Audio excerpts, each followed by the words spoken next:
उन्होंने ऐसा कहा है। उन्होंने पोस्ट किया है फेसबुक। नहीं, वो आप देखिए, वो बात की बात है। वहाँ से कौन चुनाव लड़ेगा, कैसे चुनाव नहीं लड़ेगा, पर हमें पूरा विश्वास है कि वहाँ पे एनडीए का ही प्रत्याशी होगा और राष्ट्रीय लोक जनशक्ति पार्टी का ही प्रत्याशी होगा। लोग के मानने न मानने से उनका सर्टिफिकेट हम थोड़ी ना माने हैं। एनडीए में जगह है आपकी? लोग, आप जो बोलना है भाई, भगवान सबको मुंह दिए हैं। उसका इस्तेमाल बहुत लोग सच बोलने के लिए करते हैं, सब बहुत लोग बरगलाने के लिए बोलते हैं, पर हम सर्टिफिकेट सबका नहीं ना मांग रहे हैं। तरारी विधानसभा से हमारे पार्टी के जो वरिष्ठ नेता हैं सुनील पांडे जी, वो हमारे पार्टी के राष्ट्रीय उपाध्यक्ष भी हैं, और पिछले बार 2020 में उन्हें टिकट नहीं मिला था, तो वो निर्दलीय वहाँ से चुनाव लड़ रहे थे, और तब से हम लोगों के साथ वो हैं। और हम लोगों ने अपनी बात को रखा भी है एनडीए में कि उन्हें सीट दी जाए। हम लोगों ने 31 तारीख को बैठक भी किया था, जिसमें हमारे आदरणीय राष्ट्रीय अध्यक्ष जी ने ये बात कही भी थी। बिहार में 4 विधानसभा में उपचुनाव होना है और ऐसे में देखिए बिहार की सियासत गरमाई हुई है। एक तरफ सुनील पांडे की चर्चा तेज थी कि तरारी विधानसभा से उपचुनाव लड़ेंगे, लेकिन वो भी जो है पारस जी का साथ छोड़ करके बीजेपी में जाने की चर्चा चल रही है। वहीं दूसरी तरफ चिराग पासवान जो केंद्रीय मंत्री हैं, एनडीए गठबंधन का हिस्सा हैं, वो राष्ट्रीय लोजपा को तो एनडीए गठबंधन का हिस्सा मानते ही नहीं। इस पर बात करने के लिए हमारे साथ पूर्व सांसद हैं और राष्ट्रीय लोजपा के प्रदेश अध्यक्ष हैं प्रिंस पासवान जी। क्या कहेंगे आप? लोग एनडीए का हिस्सा हैं, लोग तो नहीं मान रहे हैं। नहीं, अब लोग के मानने न मानने से उनका सर्टिफिकेट हम थोड़ी ना माने हैं। एनडीए में जगह है आपकी? लोग, आप जो बोलना है भाई, भगवान सबको मुंह दिए हैं। उसका इस्तेमाल बहुत लोग सच बोलने के लिए करते हैं, सब बहुत लोग बरगलाने के लिए बोलते हैं, पर हम सर्टिफिकेट सबका नहीं ना मांग रहे हैं। उपचुनाव को लेकर के कह रहे थे कि आप लोग की तरारी विधानसभा में हमने 20 में लड़ा है, फिर से लड़ेंगे, तो उम्मीद है कि तरारी में जो है आप अपने कैंडिडेट को दे पाएंगे, एनडीए आपको सीट देगी?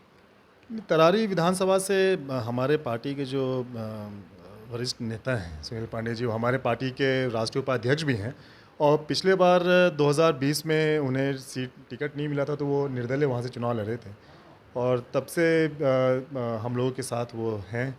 और हम लोगों ने अपनी बात को रखा भी है एनडीए में कि उन्हें सीट दी जाए।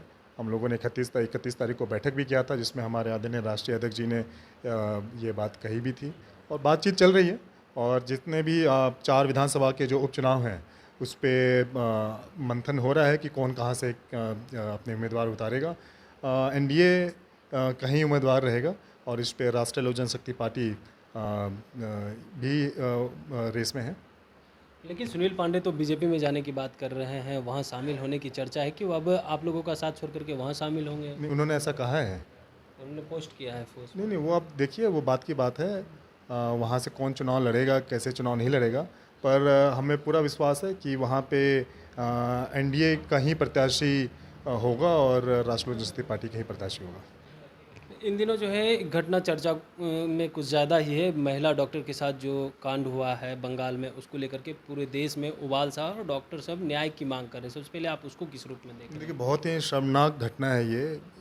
इसकी जितनी निंदा की जाए उतना उतना कम है। इस तरह की घटना घटना अपने आप में दरिंदगी का एक उदाहरण पेश करता है, और ये साफ दिखाता है कि किस तरीके से प्रशासन और बिहार, ये जो बंगाल सरकार है, किस तरीके से विफल है। इस पे कड़ी से कड़ी कार्रवाई होनी चाहिए, और जो बल्कि एक एग्जाम्पल सेट किया जाए कि इस तरह की घटना दोबारा ना घटे। बिहार लग रहा है कि सेफ है, बिहार में आपराधिक घटनाएं लगातार घट रही है, उसको लेकर के विपक्ष भी सवाल खड़े कर रहे हैं, कह रहे सीएम नीतीश कुमार से बिहार संभल नहीं रहा है। मुजफ्फरपुर में जो है दलित लड़की के साथ जो है रेप करके हत्या कर दी गई है, उसको लेकर के भी कह रहे हैं कि बिहार तो अब संभल नहीं रहा है नीतीश कुमार से। देखिए, हम लोग कल गए थे, हम लोग पीड़ित परिजनों से हम लोगों ने मुलाकात करी वहाँ पे, और जैसे उसका अपहरण करके और उसे दुष्कर्म करके उसकी हत्या कर दी गई, उस परिवार में ये पहली घटना नहीं है, ये तीसरी घटना है उस परिवार में।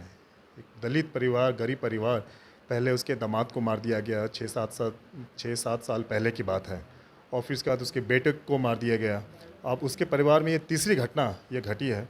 कल हम लोग गए थे, उनके घर पे गए थे, परिजन से मिले, उनकी माता जी से हम लोगों ने मुलाकात की, और जिस परिस्थिति में वो थे बहुत ही दुखद था। उनके घर में 3 दिन से उनके घर में बिजली भी नहीं थी। आप ये समझिए कि दबंगों की कितनी वो है कि वहाँ पे उनके घर में बिजली नहीं थी और बिजली विभाग से कोई उनके यहाँ बिजली ठीक करने नहीं आ रहा था। तो हम लोगों ने वहाँ पे बात किया, प्रशासन से बात किया, वहाँ एसपी से भी बात हुई और कहा कि ये सारी चीज़ें ठीक कराई जाए।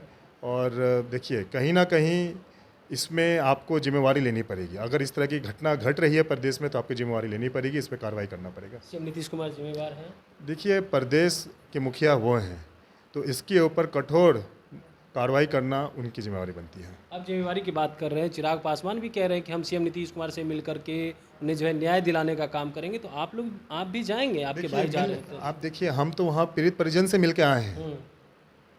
आप गए वहाँ, आप जाके देखिए कि क्या हालत है उनकी। क्या किन्हीं को मिल के ही उनसे काम करवाया जा सकता है? क्या उनके संज्ञान में ये चीज़ नहीं है? अगर संज्ञान में ना हो तो संज्ञान में ला सकते क्या बिहार सरकार या बिहार के प्रशासन के संज्ञान में ये चीज़ नहीं है? हम आपसे पूछते हैं। नहीं है तो उनको संज्ञान लेना चाहिए।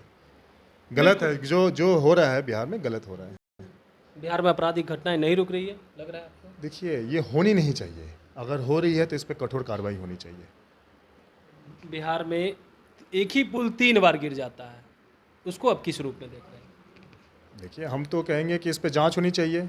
ये तो एक पुल 3 बार गिर रही है या फिर रोज़ कोई ना कोई पुल गिर रही है। हमें लगता है आज भी कोई पुल गिरा है भागलपुर में। हाँ, जब आप देखिए हर दिन, हर हफ्ते, हर महीने कोई ना कोई पुल गिर रहा है, तो इस पर तो एक जांच होनी चाहिए। एक जांच कमेटी बैठनी चाहिए कि हो क्या रहा है।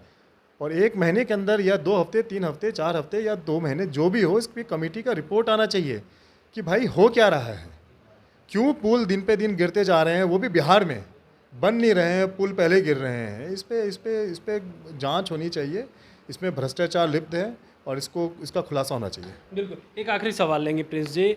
इन दिनों आप एनडीए का हिस्सा खुद को मान भी रहे हैं, उपचुनाव लड़ने की भी बात कर रहे हैं कि हम अपना कैंडिडेट उतारेंगे। अगर एनडीए आपको वही लोकसभा चुनाव वाली स्थिति करती है तो क्या एनडीए में बने रहेंगे उसी तरह, या 25 में भी उपचुनाव के समय ऐसे ही चलते रहेगा आप लोगों का? नहीं, देखिए, राजनीति में मान सम्मान पे हर चीज़ होता है। जनता का मान सम्मान किया जाता है, उनके जनादेश का मान सम्मान किया जाता है, उनकी भावनाओं का मान सम्मान किया जाता है।